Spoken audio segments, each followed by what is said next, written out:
Let's get to the poll question, then we'll bring in our friend Rich Eisen from the NFL Network. Todd? Okay, poll question. Kyler Murray. I told you I have all these screens up, so I just need that extra second of your time. Kyler Murray wants his new deal now, 71%. Wants out of Arizona, 29%. I can hear Michael Irvin in the hall. Well, you work with him every weekend, Rich. I can sense him. I know when he's near, Dan. But he is near. I can hear him in the hallway. Yeah. Full intro, Rich Eisen, NFL Network host. You can see him a special 8.5-hour edition of NFL Game Day Morning, Sunday at 9 Eastern on That's NFL right. Network. It's not enough to talk about. We showed a promo last night, and there were 21 of us on the screen. They actually photoshopped 21 human beings on a screen. And you know how I even texted you about this when Peacock made a promo for NBC Sports on Peacock. Yeah. And I always notice who's in the center, who's on the side, who has shoulder on another, because, you know, when they Photoshop somebody in, they Photoshop in somebody behind you or in front of you. And I let it be known, I require shoulder when it comes to Photoshopping in a promo. And I noticed on the Peacock one, you had shoulder on me. But that's in my contract. I didn't know that. Yes, it's like, these are things I need to work on until I need to make it. Yeah, who's got shoulder? Take a look at all these promos. Like last night when for the Super Bowl opening night show, I interviewed Burrow and Stafford together, and they put a promo for that together, and they gave me shoulder on both Super Bowl quarterbacks. There you go. All right. And it might be the only time I have shoulder on both Super Bowl quarterbacks. Right. Congratulations. It's a Thanks, long Dan. time coming. It has been building. Long time The coming. momentum has been building. I mean, I'm looking for a sports Emmy. You're looking for shoulder. Well, you have one of those, don't you? No, we don't. Oh, collectively. Yeah, we. We're 0 for the last 4. We're the Are Buffalo Bills. You're the Buffalo. We're the Buffalo Bills. We are 4 consecutive losses. So basically, are you saying that PTI has shoulder on the Yes, Dan they Patrick do. show? Yes, Because I'm assuming that is the show. in MLB question. Tonight beat us one time. I thought NHL Tonight was going to edge us out one time. But yeah, if you lose to, pardon the interruption, I'm okay with that. Okay. Yeah. All right. I'm all right. Yeah. That you I mean, lose it's only 22-minute show. I mean, this is 3 hours. Yeah. They don't take that into consideration. No, they don't. No. They don't. I take love that how into people always go, man, I'd love to do that your show. You just get to talk all day, and I go, okay, why don't you try it? Yeah, give it a whirl. Like, go 3 hours. Let me know how you do. And you know what happens? Usually they go 15 minutes. That first 15 minutes, they're on fire. They got stories. They got everything on. They go, Right. What am I going to talk about from now on? First year I was on the air, on Audience back in the old days. The first year that my show was on there was like 2014, I guess. So I was still doing Thursday Night Football on the road for NFL Network. So the Fridays after Thursday night, I would have fill-in hosts, and I decided, why not have, like the old Carson days, have a celebrity fill-in host. So I would offer the 3 hours to celebrities, and they just didn't quite grasp the 3-hour nature of it. So one Friday, I had Bobby Cannavale, the actor, do it. Yeah. And I saw him after the show. I flew back in, and I saw him that night. And he's like, I had to take a nap. I am wiped out. And I'm like, dude, you do like Broadway. You do 2 shows in a day. Yeah. You do a Wednesday matinee and a Wednesday night or Saturday matinee. Like, you do 8 hours of live acting. He goes, yeah, but I know what I'm going to say. That's true. Yeah. And he goes, not knowing what to say, it wipes you out. So, Somebody has scripted all of that. Correct. That's the thing. And people go, is yours scripted? I go, no, you can't. Of course not. It's like yesterday I was on Rich's show, and we found out about Kyler Murray scrubbing his, social media accounts of the Arizona Cardinals. You go, this is going to be a big deal. Yeah, as soon as you see that in the 21st century, this is something you can read into. What's this about? I hear you guys, your poll question the first hour. I can't believe it would be money, because somebody of his, stature should understand the money's coming. And, on top of it, I understand that, you think the money's coming, but you never know. That said, winning a Super Bowl in your first contract is what you're supposed to do, and that's how DeAndre Hopkins winds up out here, and how they can afford to work in AJ Green and TJ and JJ Watt, and so on and so forth, and build your team out. If you're going to start demanding to be paid now, that would be a problem. That said, he does see Josh Allen getting his when he got it, and he might be pitching a fit, but I don't see how this works. What they're just going to see, wow, you only have 2 Instagram photos now. You had 300. Yeah. Look out. I guess we should start forking over something that starts with a 4. I mean, like, what's that all about? Yeah, I don't know what the end game is, but it felt like I want to get paid. Maybe I up the time frame and I get paid a year earlier. Or you can utilize your 2 sports star status when the other sport is not locking out. Yeah. Like, this is the wrong time. Yeah, the leverage timing is not good. I might go play baseball. Where, in Japan? Like, is that your plan? Yeah. I don't know how that works. Yeah. So. And I don't know if, what his leverage has to get out of there. I don't know if he has a problem now with Cliff Kingsbury and the way he calls plays and what it feels like Kyler Murray, because of his contract, they were able to bring in some veterans, as you mentioned, that made you formidable. It's not like you're there with Josh Rosen with, the talent he had or didn't have. You have a good team. You're in a very competitive division. Yeah, they were the last remaining undefeated team of this year.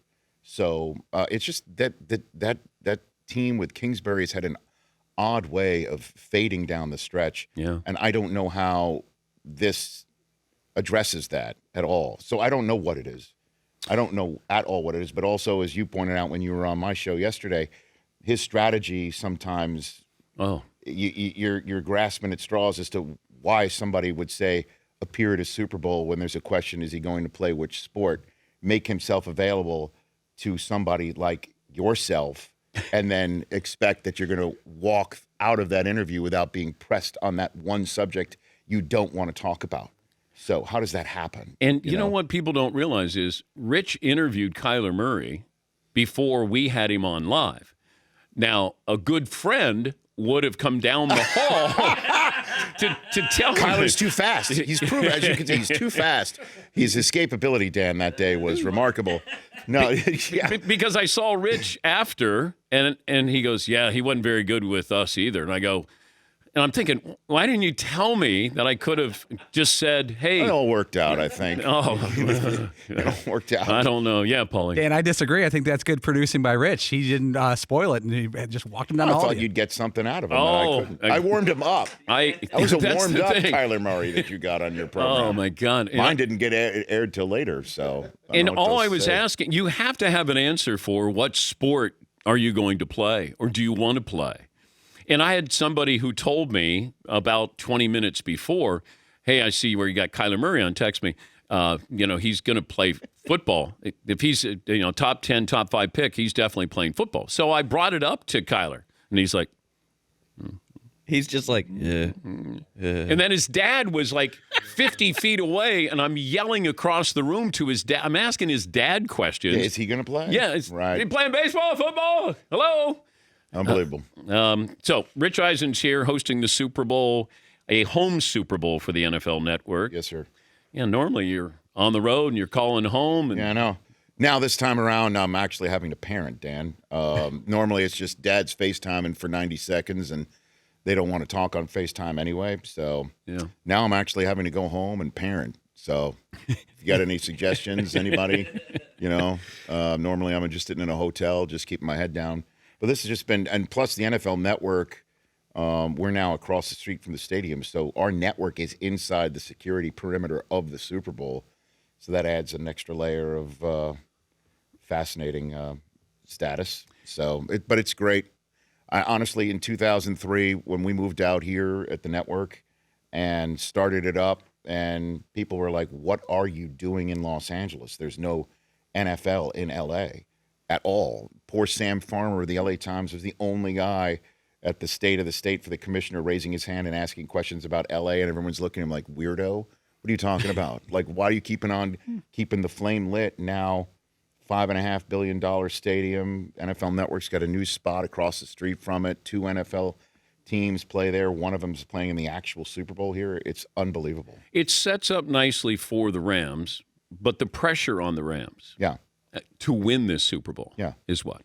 I would say, I know everybody's saying it's house money for the Bengals.